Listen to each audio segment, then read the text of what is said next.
Right, welcome to the video, and it's all about the winning formula, if you like, in business. Now look, to be honest, there isn't a winning formula as such, as people might try and convince you otherwise.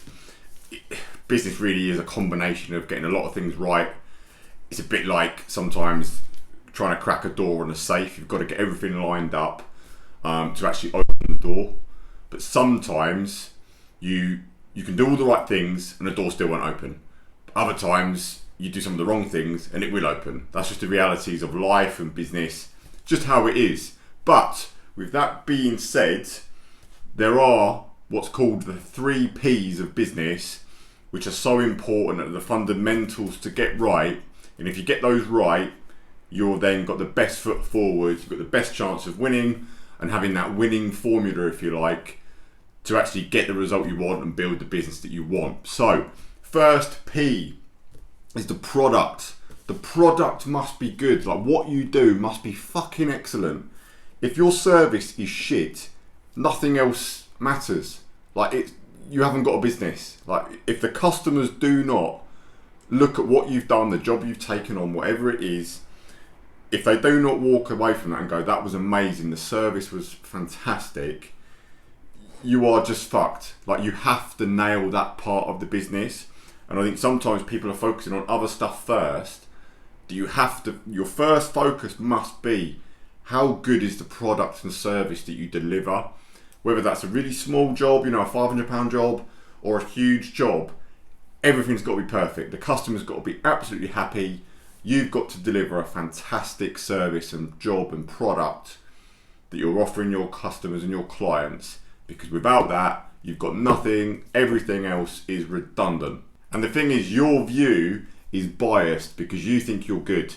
And, that's human nature, but your view is redundant. Like, you have to get the feedback from your clients of how good you actually are, because it hurts sometimes to hear the truth that maybe you're not the best at communicating, maybe you didn't do such a good job, maybe there was a few snags that were avoidable, and your customers will tell you the truth. Like, you will dress it up because you're passionate, you care about the business, and it's yours, it's your baby, and you're in it in the day-to-day.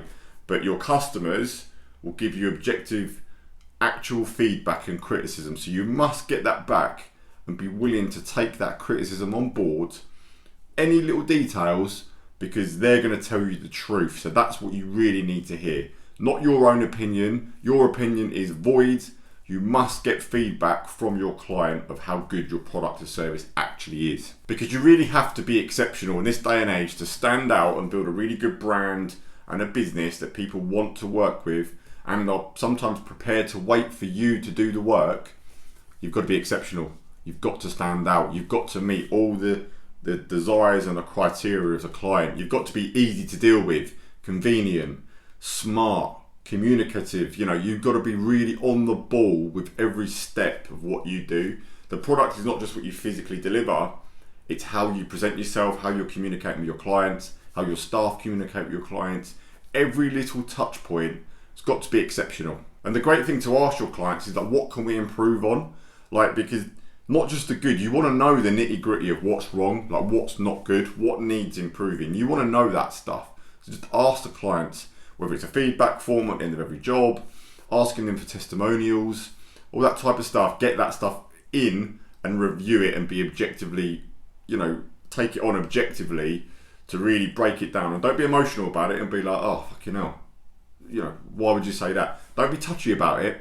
Take it on board and take it for what it is. Because you really got to back up what you say as well. Because when you go in and look at a job and you're selling yourself, if you like, of course you're going to talk good about yourself and you're going to say, all the good things, that you're really good. The client expects that. Like, if you go around someone's house and you don't speak highly of yourself, why the fuck would they ever go with you anyway? So that's a given. You are going to talk good about your business. But if you've got really good testimonials and feedback and case studies of other clients saying, yeah, these guys are the Don, these guys were fantastic, this was excellent, that was great, this was good, your future clients cannot argue with that.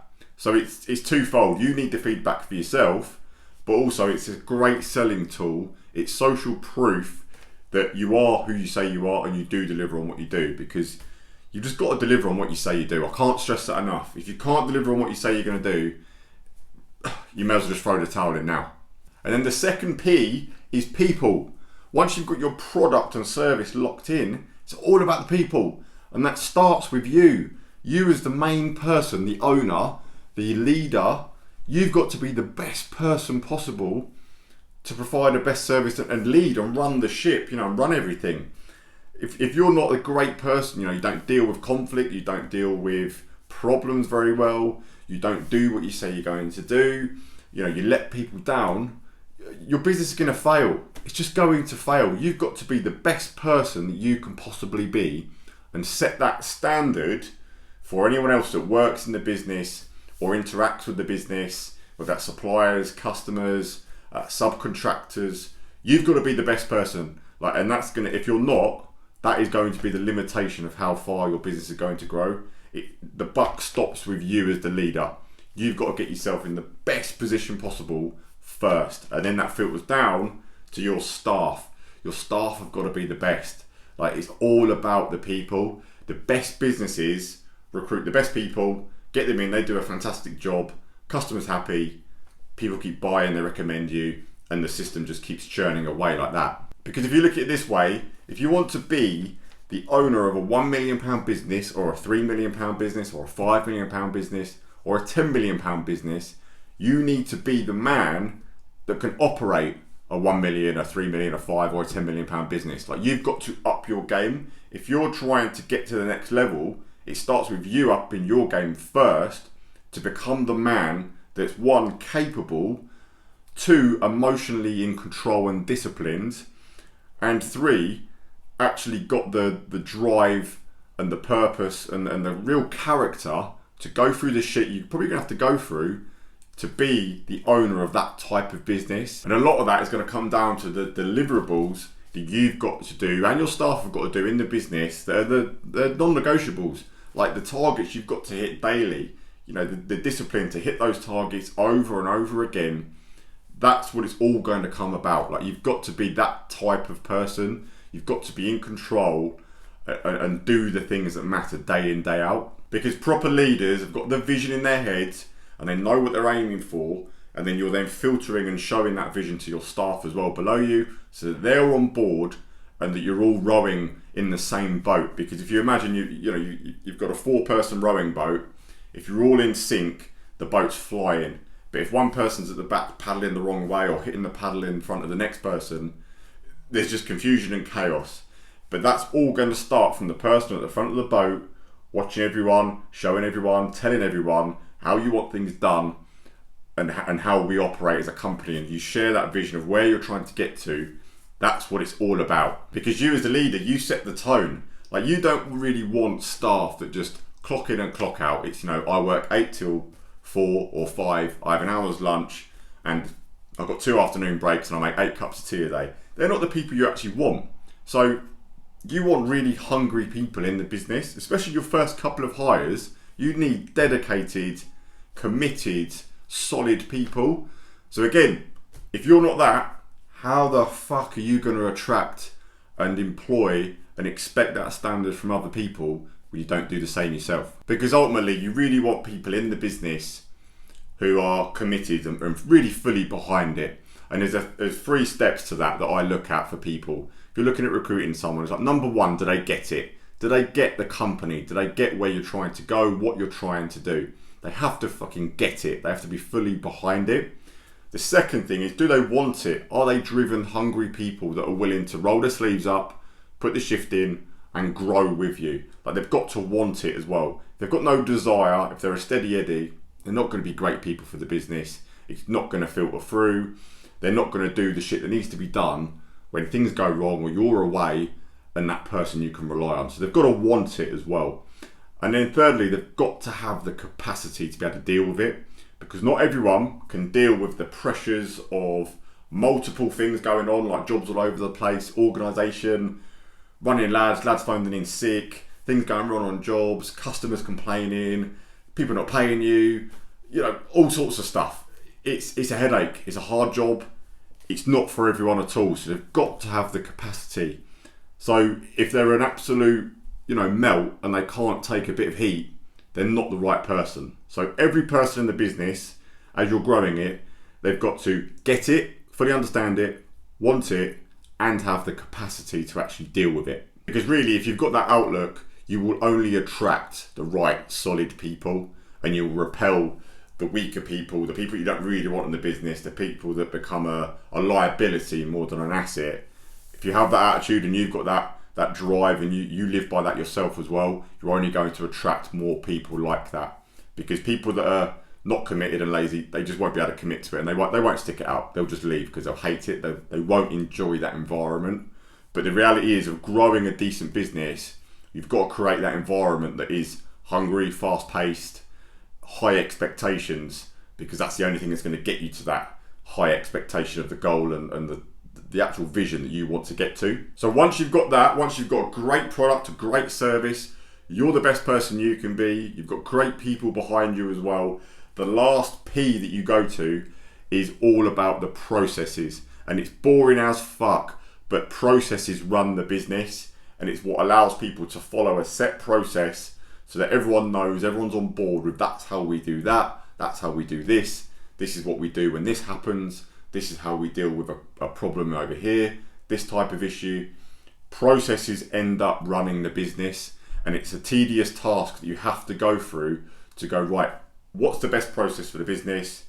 That's how we do things, and setting that tone.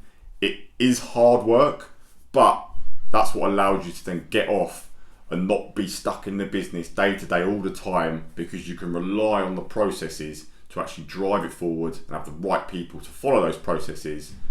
So it all just works. And that is a process for every single thing. So how do you deal with inquiries? Where do they go to? Who deals with them? How do you get back to the client? What's the emails you send back initially? What's the phone call you have initially? How long does it take you to do a quote? Who does the quote? How do you do the quote? What system do you have for pricing work? What margins do you set as a minimum? What do you do if the client then quibbles price? Do you have a process for that? Do you renegotiate? Do you shave off? What's your process for once they've won the job? What happens then? Do they go into a planning software? Do you issue them a program? It goes on and on and on. Once the job starts, or before the job starts, what's your setup process? How do you organise stuff? Who orders materials? Where do you buy them from? All of this stuff, the health and safety, the commercial running of the job when it's live, who's tracking all the variations, the changes, the invoicing, what's the process?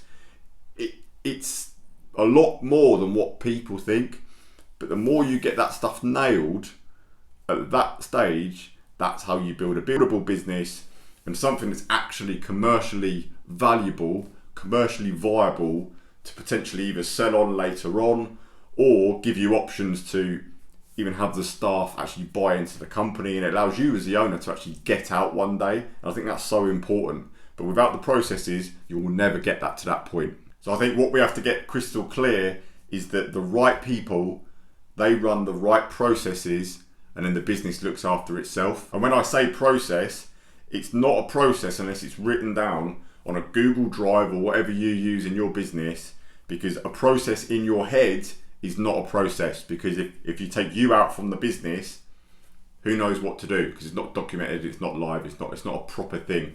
Running it from your head and the process in your head is not an actual real process. So that is the 3 Ps. You've got to do them in order. Some people are so worried about the nitty gritty, the detail, the processes. When you're not even up and running yet, you haven't nailed your product and your service. You must do that first. The product must be fantastic, amazing. Then you move on to the right people and developing that team. Then you can worry about the detail and the bullshit stuff afterwards. But it is pointless worrying about the processes at the very beginning when it's only you or a couple of guys in the office. Get the product fucking right. I cannot stress that enough. Get that right. Absolutely, you are the best at what you do.